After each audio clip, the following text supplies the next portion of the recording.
আমাকে চা খাওয়ার নাম দিয়ে রাজনৈতিক মামলা একটাতে জড়াই দিছে, বুঝছেন? বাস্তহারার একটা ঘটনা, আমি বাস্তহারার মানুষকে চিনি না। দেখেন, আমি এই ওমর আলী মাতব্বর রোড ওইখানে চলে গেছি ওদের বয়ে 3 মাস যাবত, কিন্তু তারপর আমার বাস্তহারা মামলা একটাতে ঢুকাই দিছে 8/7।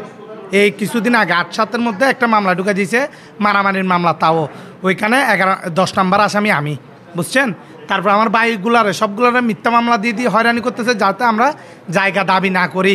এই জন্য আমাদেরকে বারবার হয়রানি করতেছে। এখন আমরা চাচ্ছি যে আপনাদের কাছে আকুল আবেদন, এরকম যাতে আমরা হয়রানি না হই, আর আমাদের নামে যতগুলো মিথ্যা মামলা করা হয়েছে ওগুলো যেন উঠিয়ে নেওয়া হয়, এইটা আপনাদের কাছে চাওয়া, বুঝছেন? আমরা সব দিকে হয়রানি শিকার, আমাদের হুমকি দে মারার জন্য, আমাদের ছেলেদেরকে ভাই বেড়াতকে সবাইকে মামলা একের পর এক দিতে দিতে 6টা মামলা দিছে। 3টা মামলা জামিনে আছে আর 3টা মামলা ওয়ারেন্টে আছে। তো কোন সময় আবার এগুলা চালু করি দে, আবার কোন সময় আসামি হয়ে থানাতে জেলখানায় যাইতে হয়, এই বইয়ে আমরা বাঁচতে চাই।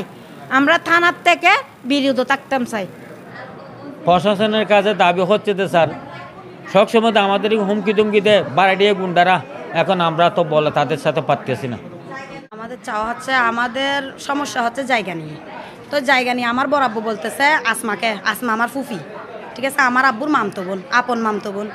এখন আমার বড় আব্বু বলতেছে তোরা যদি জায়গা পাই থাকস, কোর্টে যেদিন তুকে দিলে তুই পাবি জায়গার কাগজপত্র যারটা সঠিক থাকবে, তুকে দিলে তুই পাবি, আমাদেরকে দিলে আমরা পাবো। এখন ওরা মানতেছে না, ওরা জানে আমরা জায়গা যে পাবো, কাগজপত্র সব ক্লিয়ার, আমরা জায়গা পাবো যেটা সত্য।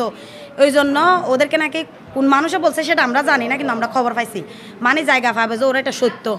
ওদেরকে মানে মিথ্যা মামলা দিতে দিতে ফুরাই ফেলো, মামলা দাও, মামলার ভয়ে ওরা দেখবা জায়গা থেকে সরে যাবে, জায়গা আর খুঁজবে না। মানে আমরা আমাদের সম্পত্তি আর কি ওদের থেকে দাবি করব না, মানে আমরা ভয়ে সরে যাব। আমার ভাই মানে আমার 14 বছর থেকে 70 বছরের বৃদ্ধ কাউকে ছাড়ে নাই।